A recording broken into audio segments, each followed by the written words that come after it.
to be back with you again. So this is kind of like a part 2 from our last discussion, because in our last discussion, we, at the very end, when we're running out of time, started getting into the soul space and what we would call limbo or purgatory, and then the pits of hell, and in other dimensional spaces between lives, what this looks like.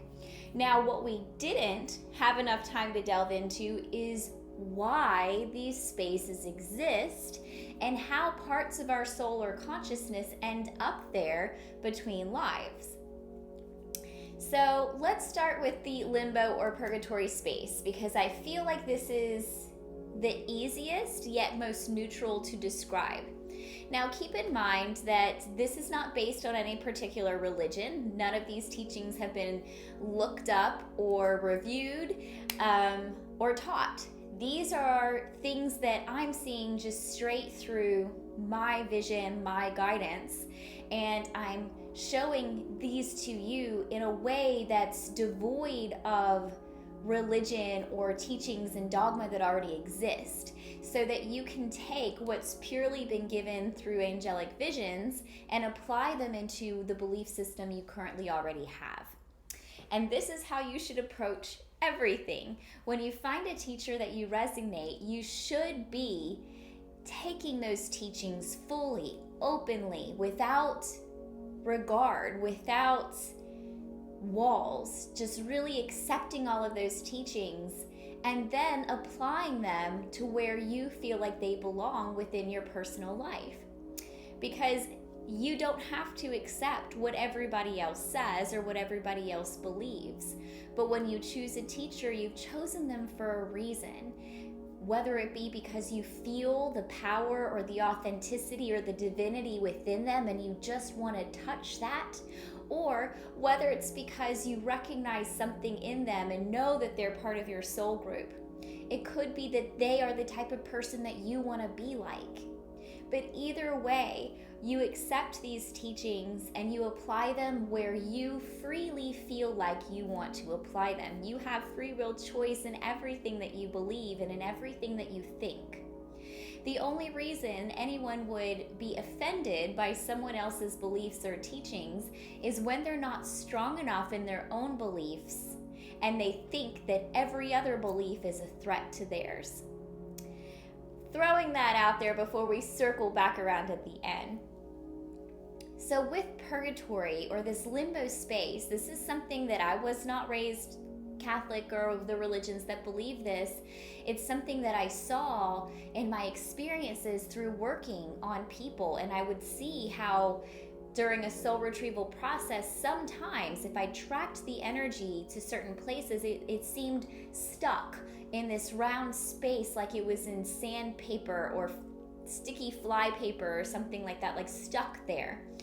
And there's a very neutral feeling there a lot of the time. And I feel like this is the easiest to describe simply because it's the most neutral. When the souls that I've seen get stuck here, it's not because they did something wrong that they have to sit and think about for long periods of time, or even because they're lost souls. Lost souls are more earthbound.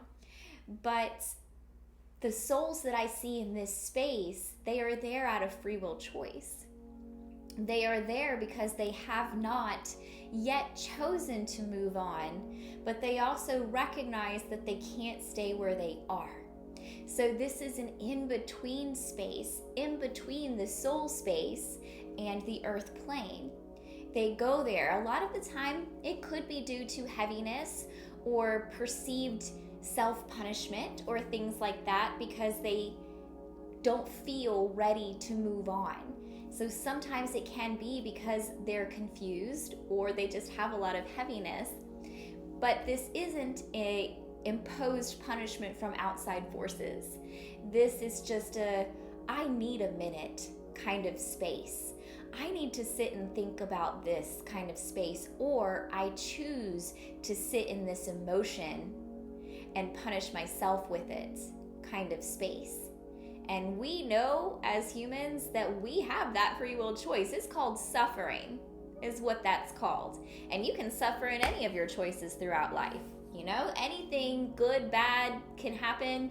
And if you choose to just keep repeating that story in your brain over and over and over again and beating yourself up about it and looking at it from every different angle, you are allowing yourself to stay in that cycle and suffer in it. Rather than applying the parts that you need to apply, healing the parts that need to be healed, and move forward in what you need to move forward in power. So the limbo space, to me, is the most human of all of the spaces outside of the earth dimension. This is just where we go when we need to sit for a minute, think about things, and it's a free will choice to do so.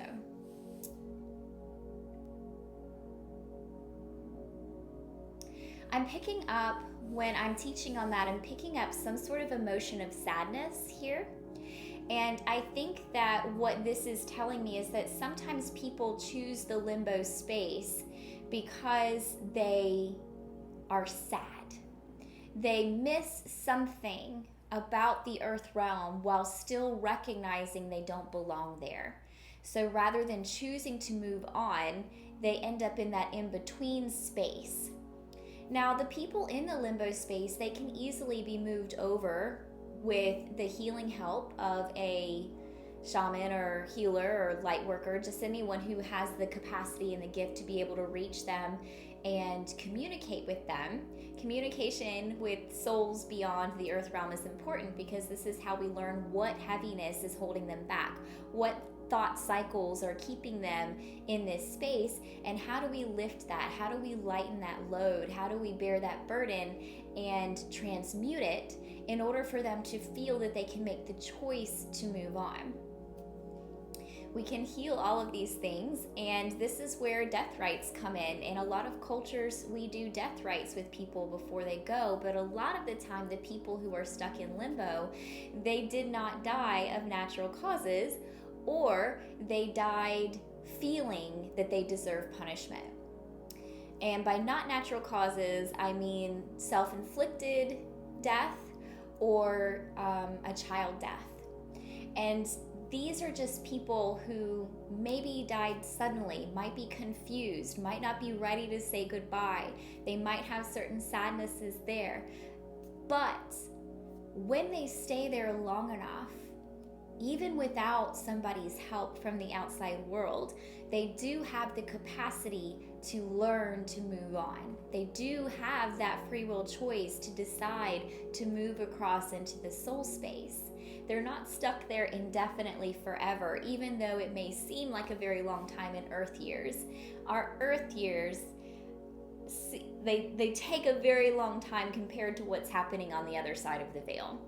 So we can have 500 years between incarnations if we want to, and that doesn't seem like an extremely long time on the other side. That just seems like taking a rest, taking a breather, recalculating what we want out of life. And what I find really beautiful about the free will choice is that we get to choose the experiences we want, how much time in between our life experiences. We get to choose everything. But all choices will become inevitable. And that means that since we chose to incarnate to experience all aspects of life, we will eventually experience everything that life has to offer. Health, illness, life, death, love, loneliness, we will experience all of it before it's all said and done. But our free will choice allows us to decide when and in what order. Now, moving on from that, we talked a little bit about the pits of hell and what that looked like, and how I was seeing like this hole under the ocean, and there were caves all in this hole with these eels or snakes that came out, and each person there had their own personal cave with their own personal snake, their own personal eel that would eat them. And while they were inside of the eel, they were going through their own torture. Whatever that person personally felt was torturous, whether it was physical pain or emotional pain, they were going through that over and over and over again while the snake or the eel digested them, and then they were spit back out into the cave again for this breath of rest, this breath of hope, this breath of fresh air, this breath of maybe I can get out of here before being eaten again. Wow. And that was horrible to experience. And I sat with the why, because remember, I saw that only 2 to 3% of people end up here, whereas most other people just go straight to the soul space. That was like an 80 to 93% chance that those people just go straight to the soul space to have their review and reincarnate, set up their next lives. But what I saw was when we end up there, it's not just from personal heaviness, it's also from ancestral heaviness. Now, you know me by now, I don't believe that any of this is a sin or punishment or things like that. I don't believe in that way. But what I do believe is that our own guilt, our own shame, our own feelings of not being worthy or deserving punishment or being undeserving of love and blessings is what causes our heaviness. And when we do bad things in life, rather than making amends, forgiving ourselves, forgiving others, healing those wounded spaces from the why we did those bad things to begin with, we sometimes just allow ourselves to suffer. We suppress it, we push it down, we push it back, we ignore it, we have panic attacks and anxiety our whole life because it's back there somewhere and we're refusing to look at it. And then upon death, we have so much heaviness that it either weighs us down into staying in the earthly realm, or if it's built up enough over past lives and ancestral heavinesses, we end up in these pits of hell, how I would describe them. So in a nutshell, what causes us to be there isn't a single bad thing that we've done that we haven't looked at. It's lifetimes and ancestral lifetimes of heaviness and lack of shadow work. It's essentially lack of shadow work. Because remember, I also said in the last video that there was this core at the very bottom of this pit. And if you happened to make it past these caves, past these snakes, into the core of this pit, you would be shot back out and into the soul space. I saw that. So there is no eternal damnation that's not of our own choosing, free will, and suffering. Because by the time we surrender to the darkness and allow ourselves to stop just being tortured over and over again for what we feel we deserve or for the heaviness that we've endured, when we surrender into the hell space, sinking to the bottom, then we are liberated and brought into the soul space. This to me just looks like a ton of shadow work. When we're alive, we have to be able to understand what darknesses we have, where our power lies, what we're capable of. Because as a human, you may not think that you are capable of murder, but since we are all one soul, one energy ultimately, and death is a symptom of life, this is something that in some life or some form or another you are capable of. Because anything that anyone on this earth is capable of, you are also capable of. You may not be capable of it in this lifetime, because in this lifetime you may have chosen love. In this lifetime you may have chosen to heal. In this lifetime you may have chosen better. You may be more wise because of past experiences, and you understand compassion and gentleness. But that doesn't mean that you have always understood that throughout all of your incarnations. You only understand it now because you've experienced the other side. We are all capable of all things that all humans are capable of. And by choosing not to see that, understand that, or apply that in some way, it is causing bigger and bigger and bigger shadows behind you. There is a saying, the brighter the light, the longer the shadow. And that's because the people who are really in their light and really powerful, they've already gone through, done, and learned all of those hard, dark lessons about themselves, either in this life or in past lives. So while in this life they're not capable of murder or all of the horrible things that we see in life, they have been capable of it, and they understand where in their past lives this lives in their shadow. They've done healing work around that. They've applied their wisdom learnings from that into this life, and they've grown in this life. Now, these snakes, these eels of torture, it feels like a fight. Because what I was seeing when I was there was that the more these people, when these souls were so heavy and didn't do their shadow work, and they have ancestors and lifetimes and lifetimes and lifetimes and ancestors of all this heaviness where they didn't do their shadow work, and there's so much there weighing them down, when they end up there with their special designated cave and their special designated snake, a fight ensues. Because of course they don't want to be there. There's fear, there's trauma, there's all kinds of stuff happening. And the more they fight, the more twisted up they get, the more eaten they become. And remember, the snake keeps torturing them and spitting them out so they can experience hope before eating them again once they start fighting or trying to swim away. The more they fight, the more they resist, the more they try to get away from their cave and from their snake, the more they're eaten over and over and over again. And this can go on for pretty much infinity. But what I've also seen is that when they surrender to that space and choose to sink into the nothingness, surrender into those core wounds of rejection, abandonment, low self-worth, fear, just letting themselves fall into it, they fall into the pits and they are immediately ejected into the soul space, because that is shadow work. Surrendering to the darkness that lives within is how you make peace with it and transform it. Now, keep in mind that this space can be healed while you're still alive.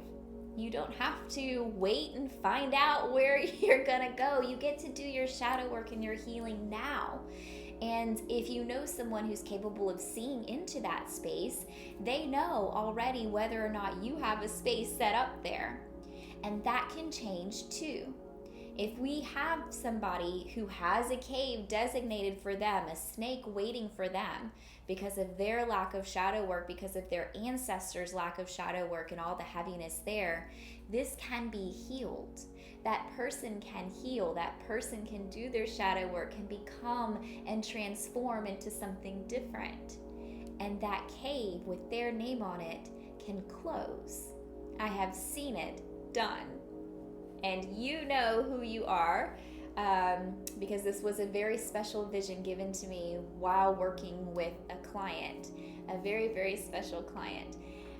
But that cave can close. We don't have to be doomed to go there if we happen to have a cave there. These are things that can be overcome and changed.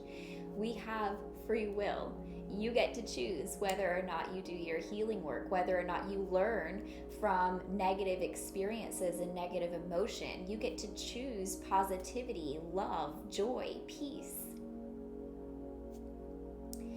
And one thing I find beautiful about that, in continuation of the last video, is that hope does have a place. When someone comes in to be healed, or they seek out a healer, or they seek out a teacher, or they seek out a psychic or a seer, they're in a place of pain or confusion or blockage or not knowing what to do. And these people offer them something, a healing, guidance, teachings, wisdom, whatever it is that they are offering. And when the client can take that and apply it, they suddenly feel hopeful, that things are okay, that all is well, that all is as it should be.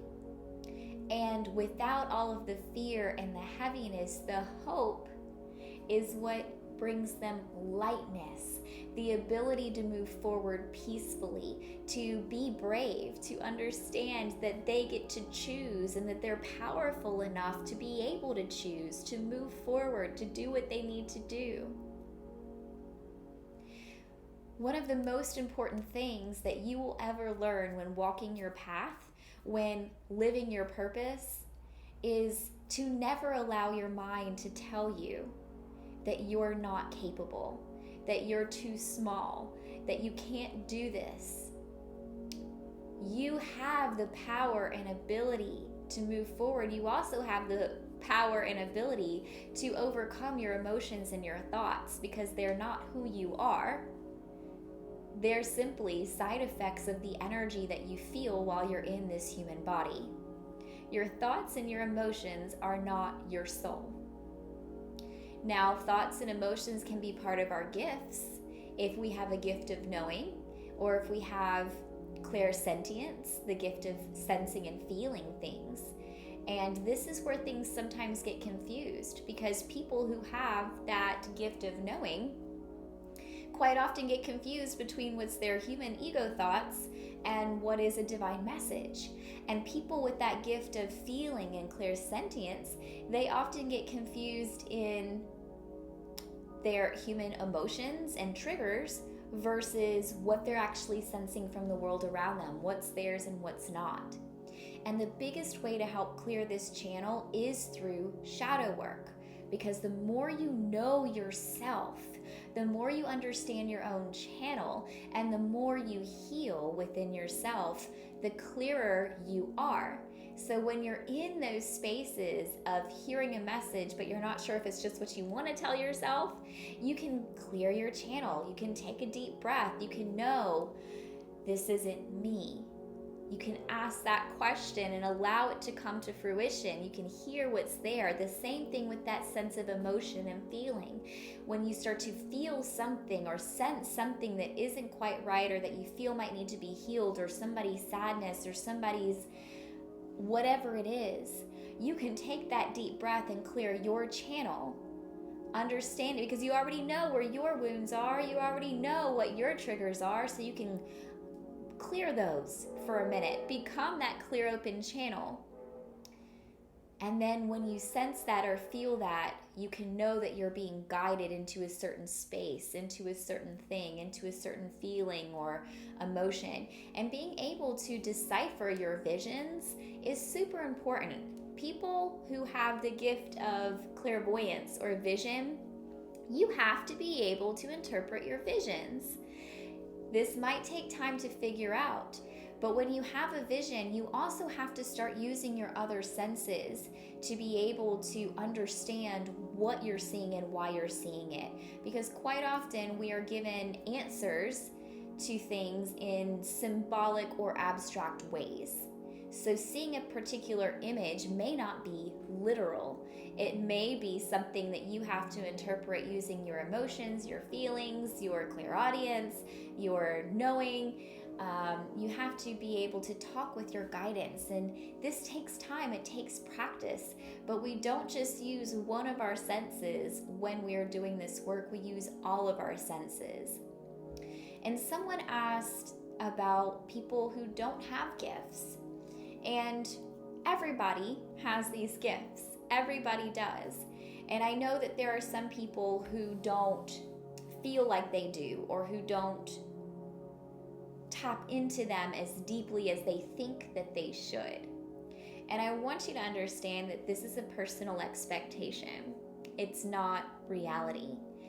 You might hear me or somebody else channeling and talking, or these other famous psychics, these wonderful people out there who are just spitting out information that they're getting from spirits or from beyond the veil. And maybe because you don't feel like you can do that, you're putting yourself as less than, or making yourself smaller, upset that you don't have these gifts. And I just want you to know that your gifts are very special to you. The more you use your gifts, the stronger that they'll get. But shadow work and self-acceptance is the first thing. I have noticed over the years that most people tend to want to have the gift of vision. But that's only because they're discounting and negating the gifts of claircognizance and clairsentience and clairaudience, because these gifts are gifts that are easily confused with the ego mind or your personal emotions, whereas vision just seems to be something that somebody has placed on a pedestal somewhere down the line. And that's not real. I know a ton of people with the gift of vision, and when they see things, they have no idea what it means. They have no idea what it means, and they have to take their vision and say, here, go to this other shaman or this other person and allow them to tell you what this vision means, because I have no idea. We have to be able to interpret them. So all of these gifts are important, and you have all of them. You might have one or two that's stronger than the others, but you have them. And if your gifts have been muted for a certain amount of time, that just means that you're meant to do something more physical in this realm on your path. Not everybody, think about your role and what you're doing here. Not everybody is meant to be a famous psychic. Not everybody is meant to be a shamanic healer. Not everybody is meant to be these people that you're watching on YouTube, because then nothing else would get done. Everyone would have all of this knowledge, all of this wisdom, all of this information coming through, but there wouldn't be physical things happening in between that keep the world going. Everybody has a very specific role, and if your role is being a teacher, then be a teacher. But if your role is something different, if your role is being a builder, if your role is being an organizer, if your role is something different, fully accept that and understand how important your role is. It's not less important just because you're not the person in the spotlight. It is probably more important than the person's role who is in the spotlight, even though that's the person that people are seeing. That person in the spotlight can't do it alone. They can't. They have a guidance system. They have a guidance team. They have personal teams. They have volunteers. They have support systems that help them accomplish the things that need to be accomplished. Everybody is important. Everybody has a role. And we don't need to have to feel powerful to live in our full power. Remember that I answered that question according to what the angel Darmaskin channeled through, that people who badly want gifts and aren't given them or aren't given access to them, this angel said it's because they want to feel important. And true to this teaching, what we really need is for you to feel important and to feel your worth in what your role is. When you help create something, it's because you believe in the vision of what you're creating, not because you need to be in the spotlight or because you need the recognition or the power of being that person. You just need to be in love, in your heart space, in love with yourself, in love with your personal gifts and what you're good at. You need to be in love with everything that you are and everything you're not. Because we're all everything, and we all will have all experiences. So we all have to understand what we're good at and what we're not good at. And I think I have a pretty good understanding of what I'm not good at. And I need the support system that I have. I need my board members. I need my friends. I need my coworkers. I need my family. These are people that I can't do any of this without, even if they don't know that. Your role is important. Now, having all of that said, bringing that full circle around to the teacher, respect is a big deal. I think that in modern society, especially with this resurgence of spirituality, one of the big things that we're being taught is that we all have the personal capacity to reach spirit, to reach the universe, to reach source and get direct messages. And we don't have to go through other people in order to do that. But on the flip side of that, what I want everyone to understand is that when you are guided to a teacher or you choose a teacher, they're your teacher for a reason, and they should be treated with the utmost respect. We know that everyone on earth is human, therefore everyone is fallible. But what's not fallible is spirit. And that means if you're guided to a teacher, you're learning everything that you need to be learning from that teacher. Whether your ego thinks that it's right or wrong, Spirit is saying, this is the lesson I'm presenting you right now. These are your teachings. This will be your wisdom. And you get to just simply apply that and trust in Spirit until you're guided to a different teacher. Too often I'm seeing people who are guided towards teachers, they take everything that that teacher has to teach, and then they start to resent the teacher, push the teacher away, try to tear down the teacher, judge the teacher, pick apart the teacher's decisions or their life in order for them to feel powerful because they're ready to move out from under that teacher. You don't have to stay under a teacher if you're ready to move forward, but you should always treat that teacher with respect, with reverence, with love, with gratefulness and appreciation, because that teacher has brought you something that is immeasurable. Whether you perceived it as positive or negative at the time, it was immeasurable to your spiritual and emotional and mental growth. Because you were the one guided to that space. You were. And that teacher should always be held with respect. There's something shifting between these two spaces, which is really good. We want everyone to know their importance, their power, their personal gifts, to do their shadow work, to understand where they belong and what role they play, and that everyone can lead their own personal destiny. And at the same time, we still want to hold true to the lineage of our teachers of the past, because this is where we stay rooted, grounded, and wise. When we work under a teacher, even when we're ready to begin teaching and to move forward and to be big and to be the one seen, we still should hold true in respect to that teacher and their teacher and their teacher and their teacher, because lineage is so important. Lineage is where we're building on firm foundations and understanding things on a deeper level. You can study under someone for 5 years, and then your teacher says, okay, it's time for you to go teach. And you can go teach.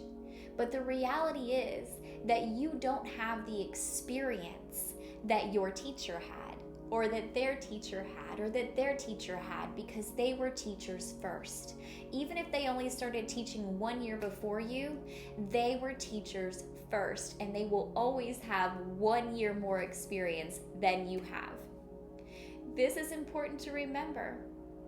As long as they are your teacher, they will always have more growth, more expansion, more wisdom, more to offer.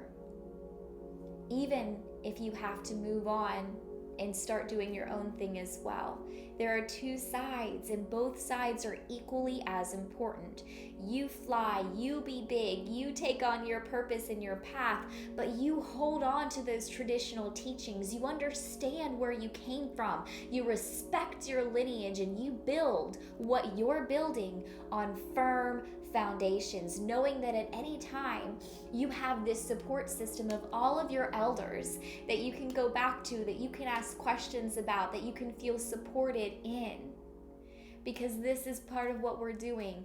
We don't just fly free with nothing back here and just say to heck with all of it.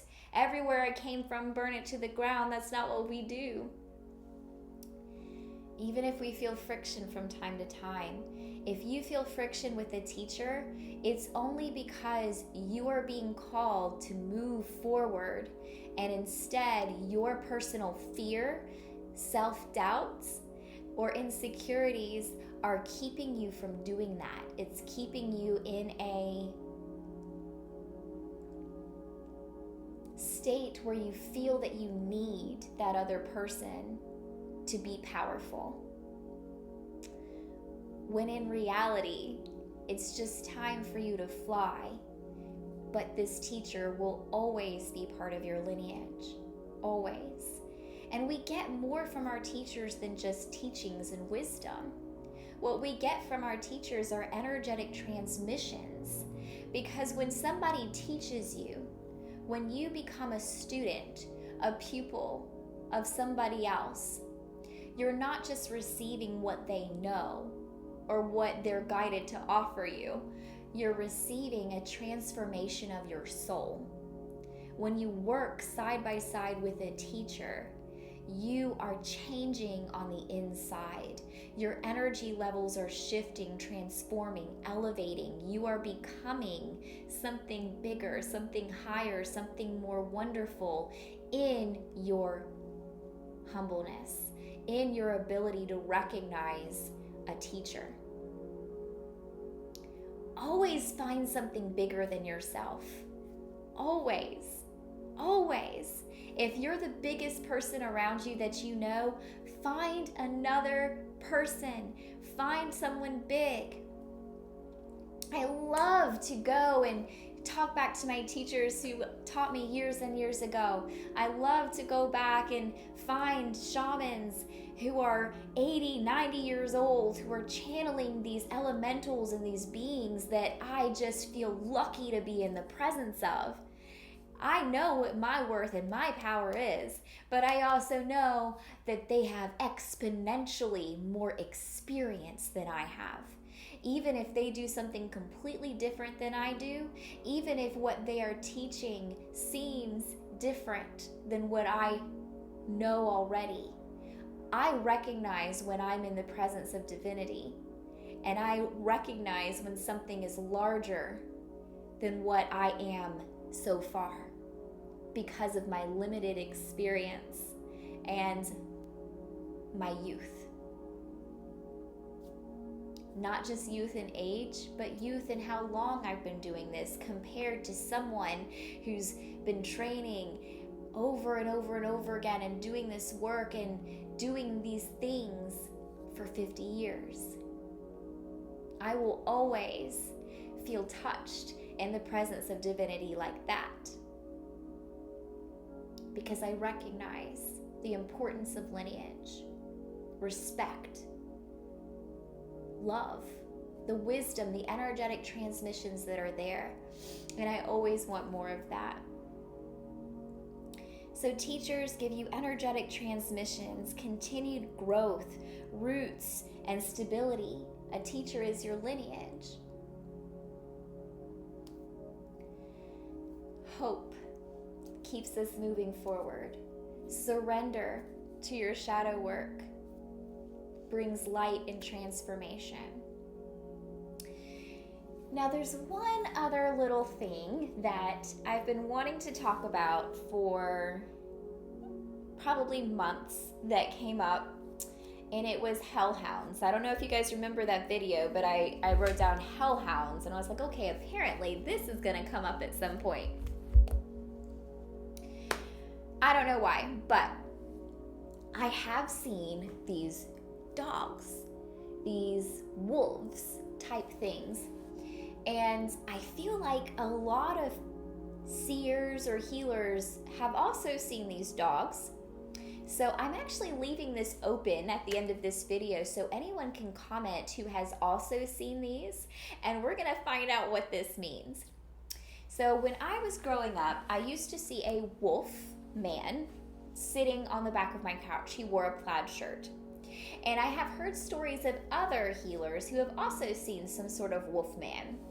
Now, my middle child, when he was of a certain age, between like a year and a half and 4 or 5. He's 7 now, and he hasn't seen these in a year or so. But between those ages, he repeatedly through the night would wake up seeing what he called shadow dogs. He also would wake up in this weird trance in between state, staring into what I would perceive as portals and talking to some entity there. So every night I'd have to come into his room, close this portal, try to snap him out of this sleepwalking state where he would be shaking and sweating, and then he'd wake up terrified and crying, and it would take a long time to get him to settle. So there was definitely energetic and spiritual things happening that he was able to perceive at that age. But the shadow dogs were the things that were most prominent to him. He would wake up every night crying because shadow dogs were in his room. And when I tapped in, I had only been doing this for a couple of years at that point, and when I tapped in, I was seeing them, but they didn't seem harmful. They didn't look like they were trying to attack him. They were just present. So I reached out to another shaman at that time, Roland, who you've met on this channel, and he mentioned trackers. He said that he's seen these shadow dogs from time to time with people, but they are usually attracted back to these people over and over again, even when we chase them out of the house with light, because these people have trackers in their energy field that attracts these wolves or these packs of dogs. And lo and behold, my son, I scanned him energetically, and he had a red tracker in his leg or foot. It's just like a red light that would light up. And this was bringing this pack of dogs back over and over again. I even tracked where the pack of the dogs would go when they weren't there. And I found them in a wooded area where I knew chaos magicians used to work. I don't know if they still do, but at that particular time, the whole place was tagged by these chaos magicians with graffiti and things like that. And I knew these people, that we weren't friends, but I knew them personally, and I knew that they did chaos magic. And that's where the dogs would go. These shadow dogs would go during the day, or where they would be at night, and then they'd come back to my son's room over and over and over again every night. So energetically, I removed that tracker so they'd stop coming back, but they still managed to come back. And I remember one of the last nights that they came, he was terrified. He was inconsolable. And I went and got him, and I brought him to my room because I just removed him from the room rather than dealing with the dogs and kicking them out first. And he said that the dogs were fighting, that there were teeth, that there was snarling, that he felt fear, like he was going to be eaten. And we tapped in together while the dogs were still in the house, and we realized that they were play fighting each other. They were wrestling the way that packs of dogs wrestle. But him waking up to all of the snarling and the biting and the wrestling in the middle of the night and the gnashing of teeth terrified him. And I realized in that moment that they weren't coming to hurt him, attack him, terrify him, torture him in any way. They thought he was part of the pack. And that's why they kept coming back. So in some past life or other, he might have been part of this pack of shadow dogs or the soul of dogs or whatever it was. And that brought a little bit of comfort to him. And once we realized that, they stopped coming back. The dogs were gone. He didn't have the tracker on him anymore, and he didn't fear them anymore because he realized that they liked him and they just wanted to be around him and hang out with him because he was one of the pack. And they just moved on. And then I received this word about hellhounds. And once again, I see this as kind of a neutral energy. It tends to have a darker connotation to it because they're not of the light, they're not angels, they're not things like that. They are shadow dogs. They are creatures that come out at night. They're creatures that can incite fear. But how I perceive them, it's almost like they are the creatures that come, that help you overcome fear, that come and bring you comfort in the darkness. They come and remind you of your power and what's really there. And in this way, it's almost like they're guides from the other side. Not guides as in angels, but guides from this side of the veil. Lower vibrating, but that's because they're comforting us in our fear. They are helping us sit in that fear until we understand it. When we're in fear, if we immediately call in the higher vibrating things or the angels or the guides from the light side, what they're doing is they're bringing us out of that fear and raising our vibration. But what the shadow dogs or things on this side, the guides on this side have to offer is company. They say, I see your fear, but I'll sit in the darkness with you until you feel better about what you're seeing, until you can accept this about yourself. Let's stay here together. You're not alone. And I think that part of shadow work is missed sometimes and super important. We don't always need to be rescued out of sadness or out of darkness.